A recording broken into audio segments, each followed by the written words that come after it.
Alors le GRAS est un centre de recherche qui existe depuis maintenant un peu plus de 3 ans. Ce centre de recherche, il a pour objet de penser les questions, de penser ou de repenser les questions d'entreprise, d'organisation et de management à la lumière de l'anthropologie chrétienne.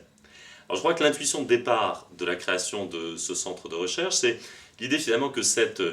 vieille pensée multiséculaire, qu'on appelle la pensée sociale chrétienne, pensée à la fois très ancienne mais très actuelle, toujours en mouvement, toujours vivante face aux évolutions du monde contemporain, eh bien cette pensée, elle devait nous permettre certainement de dire quelque chose d'original, quelque chose de neuf sur l'évolution des questions économiques, des questions d'entreprise et des questions de management. Alors à partir de cette intuition, je crois qu'il y a deux grandes perspectives de recherche qui s'ouvrent. La première, elle est très attendue, évidemment, c'est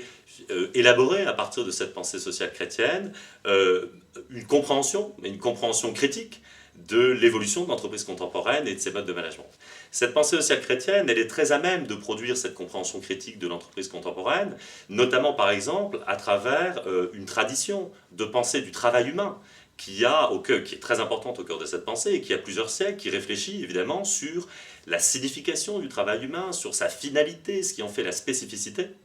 Et cette pensée du travail humain, elle est très à même certainement de renouveler, vous savez, ce diagnostic que l'on retrouve dans beaucoup d'enquêtes, mais dont les praticiens se font aussi beaucoup l'écho, ce diagnostic d'une perte de sens du travail contemporain. Donc on a une première perspective qui consiste évidemment à comprendre, et à comprendre de façon critique, les évolutions de nos entreprises et des modes de management. Mais je crois qu'il y a aussi une deuxième perspective, et qui est vraiment au cœur des ambitions du GRAS, qui en tout cas à tous nous tient effectivement à cœur, qui est une perspective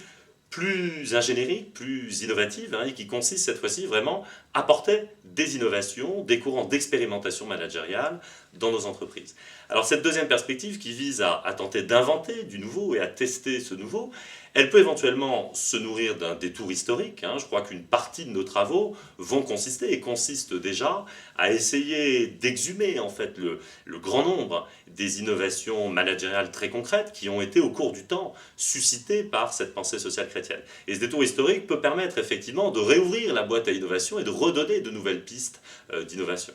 Pensons par exemple, au titre de ces innovations, aux expérimentations d'un chef d'entreprise comme Léon Harmel, qui à la fin du 19e siècle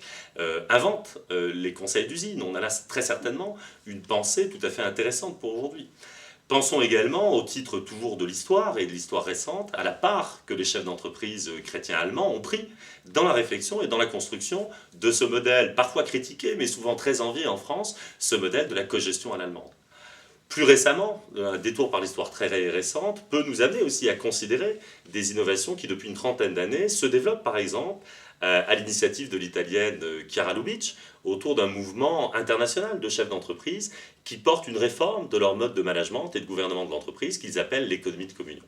Donc une innovation à partir d'un détour historique, mais aussi bien sûr des possibilités d'innovation et d'expérimentation à partir des grandes orientations intellectuelles qui constituent la pensée sociale chrétienne et à partir desquelles certainement on peut tenter d'expérimenter et de construire de nouvelles formes. Alors ces grandes orientations, on les connaît, je crois que ce sont des orientations qui aujourd'hui peuvent nourrir des perspectives innovantes. Je pense par exemple à la grande question de la subsidiarité,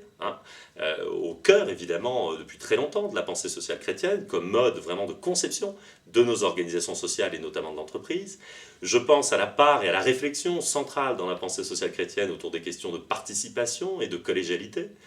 On peut penser enfin, bien sûr, à cette question fondamentale dans la pensée chrétienne, autour de la recherche du bien commun qui finalement donne le sens de l'action de direction et de l'action de travail d'une manière générale. Donc je crois à deux grandes perspectives qui résument le projet du GRAS, une perspective de compréhension et de compréhension critique, mais également une perspective d'innovation à partir de la pensée sociale chrétienne dans les domaines de l'entreprise et du management.